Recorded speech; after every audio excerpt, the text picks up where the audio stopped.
In a study conducted by the National Endowment for Financial Education and George Washington University, it revealed that only 8% of millennials say that they have confidence in their financial knowledge. Two-thirds of the respondents admit to at least having one long-term debt, including a car loan, a student loan, or a home mortgage. Sammy Warrayat is the CEO and founder of Financezilla, where he teaches his clients, mostly millennials, how to budget, invest, and achieve financial freedom. He's also the host of the Successful Millennials Podcast, with weekly releases every Wednesday, which are intended to inform, empower, and inspire the next generation to achieve financial independence and success. He joined me this week to discuss financial independence, freedom, and the 5 categories of success in life, both financially and otherwise. I'm Kevin McShann. Let's have this conversation.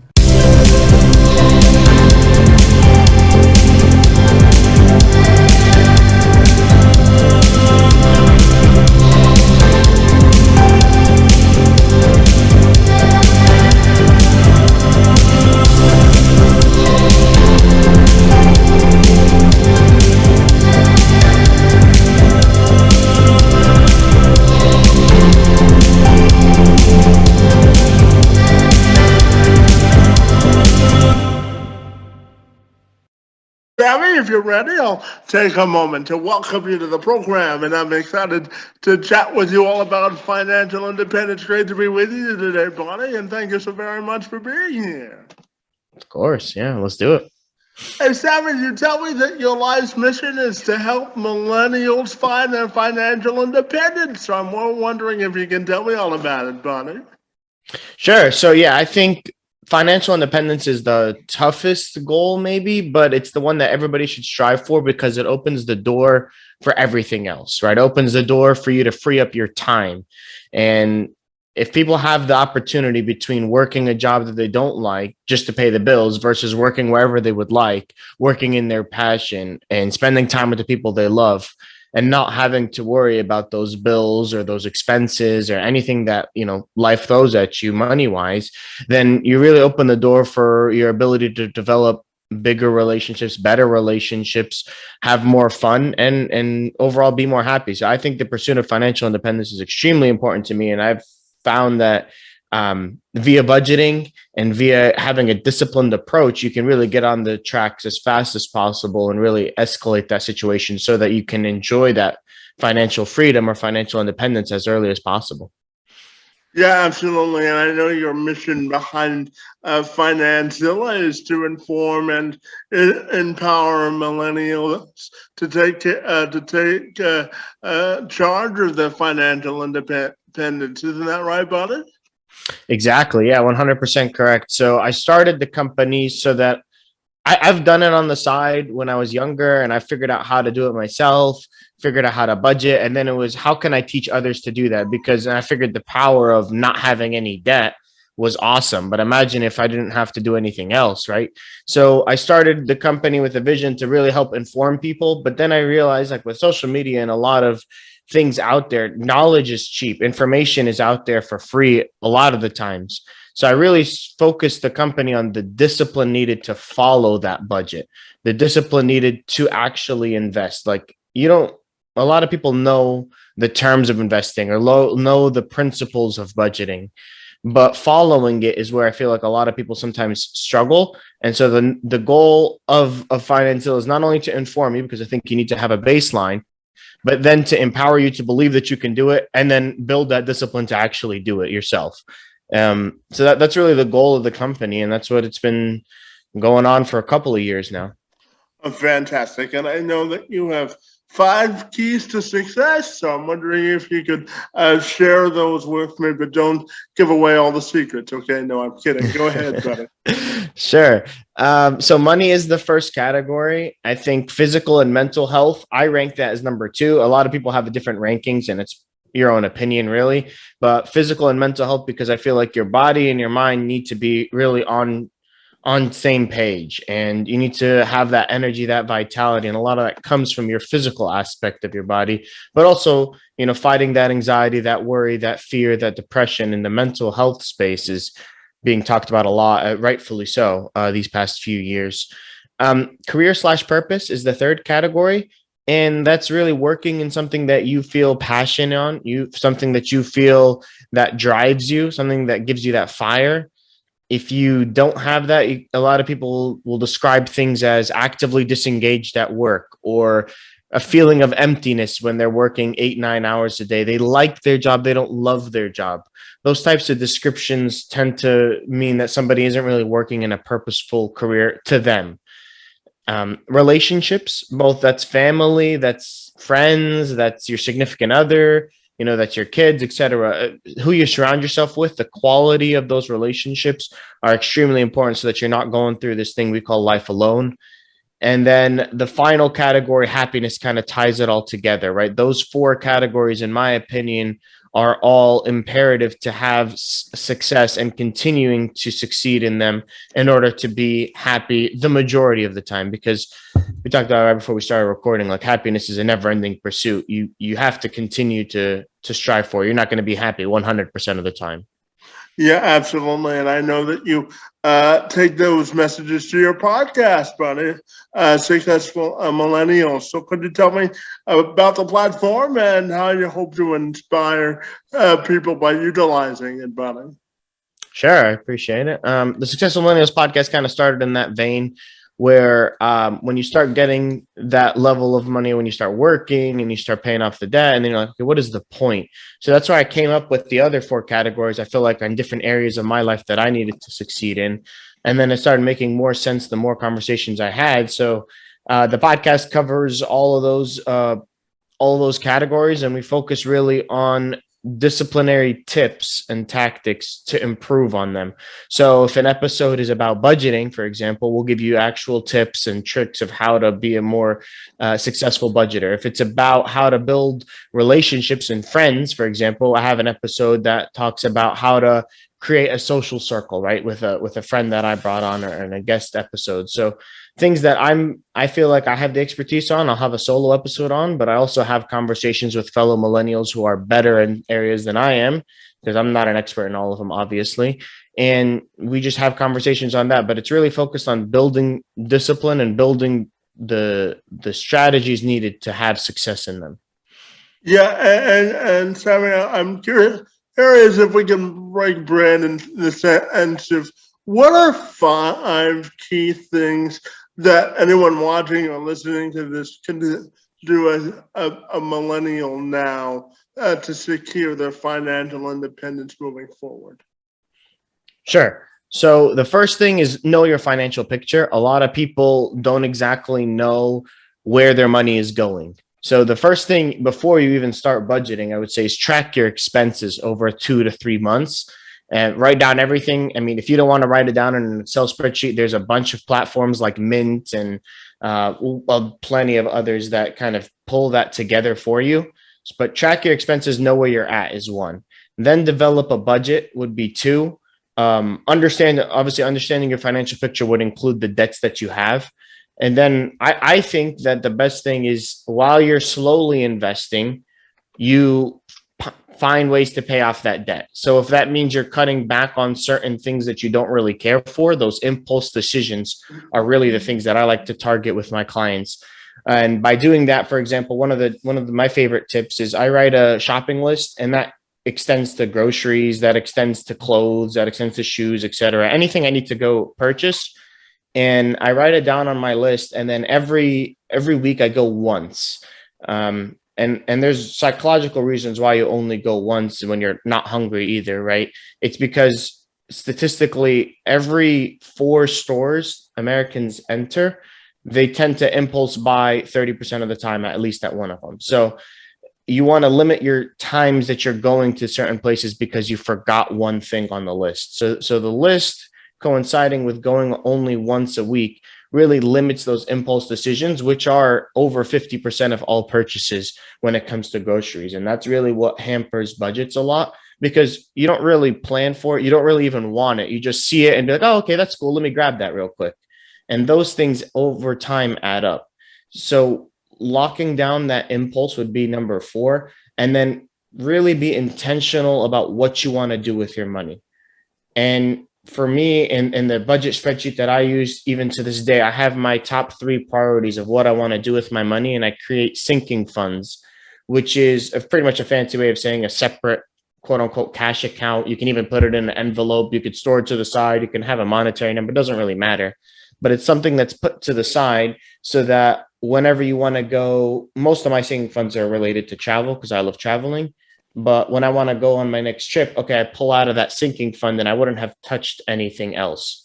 So once you figure out your number 1 priorities and your number 2 and your number 3 priorities, you really kind of balance that out and then work towards filling those sinking funds in so that you could take that trip or buy that laptop or buy whatever you're looking for in that sinking fund, without being put into debt and then put into stress and then go back in the cycle again.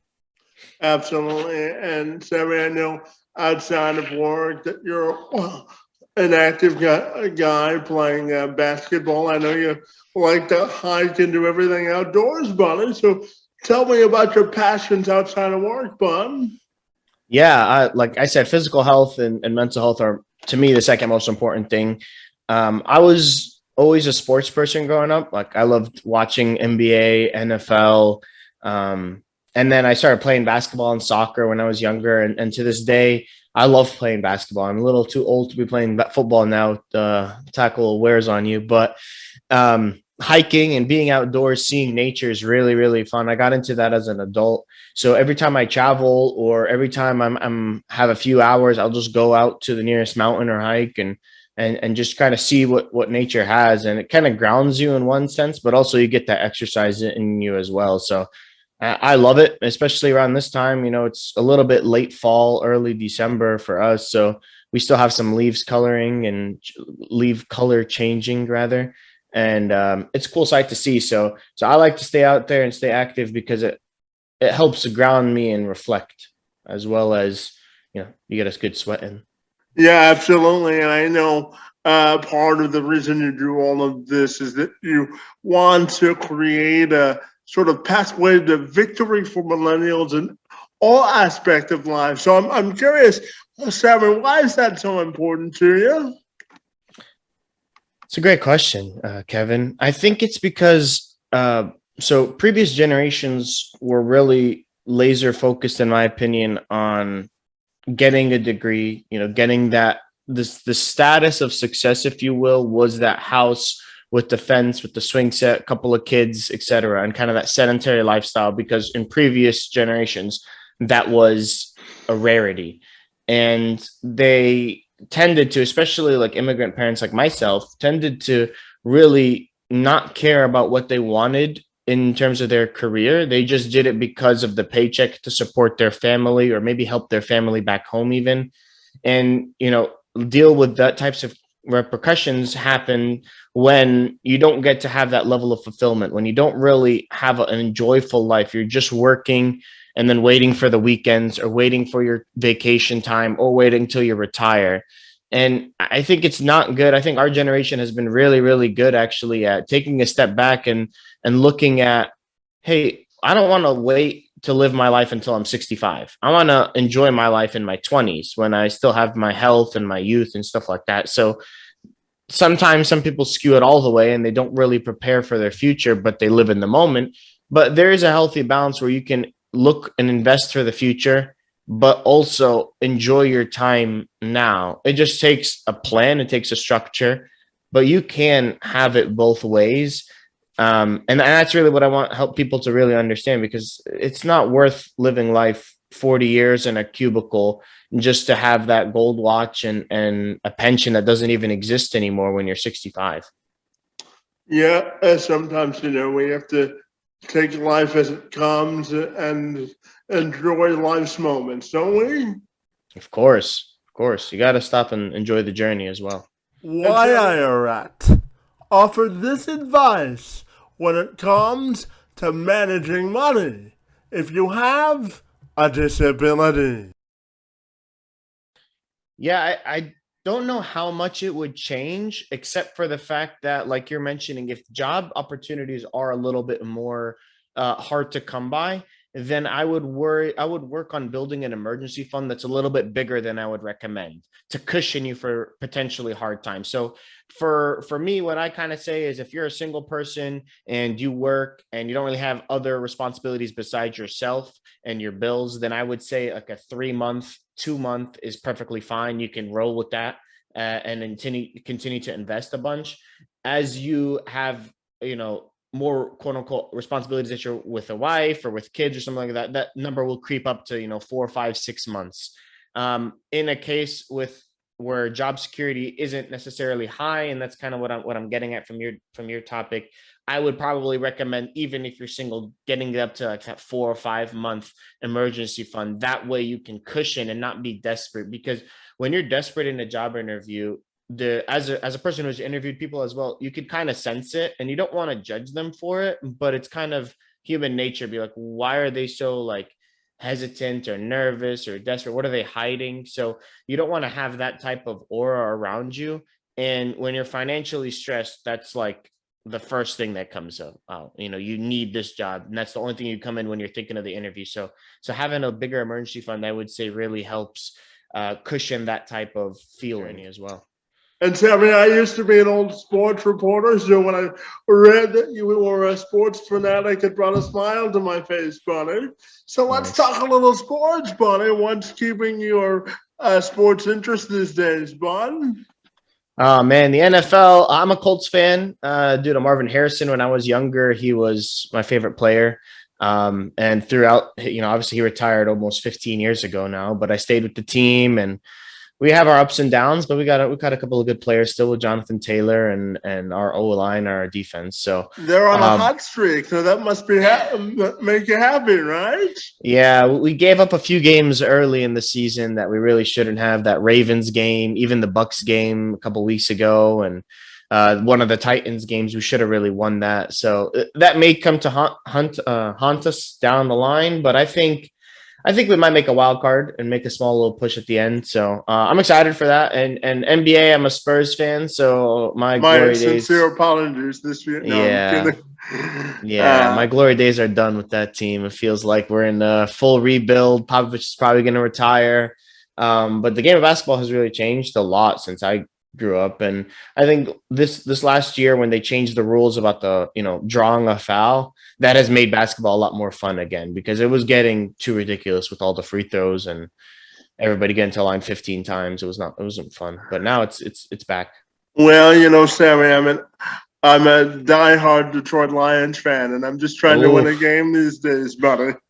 you got one last week. You can maybe go on a win streak. I wouldn't go that far, but hope springs eternal. As a Lions fan, Sammy, I always tell myself there's always next year, right? Yeah, I mean, I know I have a friend who's a Lions fan. He was very excited for Dan Campbell until the first 5 weeks, and you guys hadn't won a game, and then it was like, uh-oh, maybe it's just the same old Lions. Every coach gets lionized eventually, Sammy. It's only a process, right? So, but Sammy, I know you live down there in Atlanta these days. So tell me, what's the best part about living in Atlanta, buddy? Oh, I mean, it's got a lot of diversity. It's got a lot of different things, but it's a transport city. So, like, a lot of people aren't really from here, and nobody really has a sense of like, this is my city type thing. Um, but in turn, you get a lot of random things. Like, you get a lot of different pockets of either if it's Korean food or Latin food or soul food or Mediterranean food. And I'm a big food guy as well, as you might imagine. But I there's a see lot of that. different types. I like to eat, Kevin. But it's good because of the level of diversity. I mean, the traffic sucks, the weather isn't the greatest, but we don't have any natural disasters. So I mean, it's just That's a blessing, isn't it? that you got to look at the bright side sometimes. Yeah, so since you brought up food, buddy, I'm curious, what's your favorite? Oof, it's hard to go wrong with a good ribeye steak. It's very hard. Steak is the key to my heart. Yeah, yeah. Steak is awesome. So my final question for you, buddy, is tell me for you, what's the best part or most rewarding part about living life? And I'm wondering if you have any non-negotiables when it comes to your happiness. What are the things that you're unwilling to compromise on when it comes to your happiness?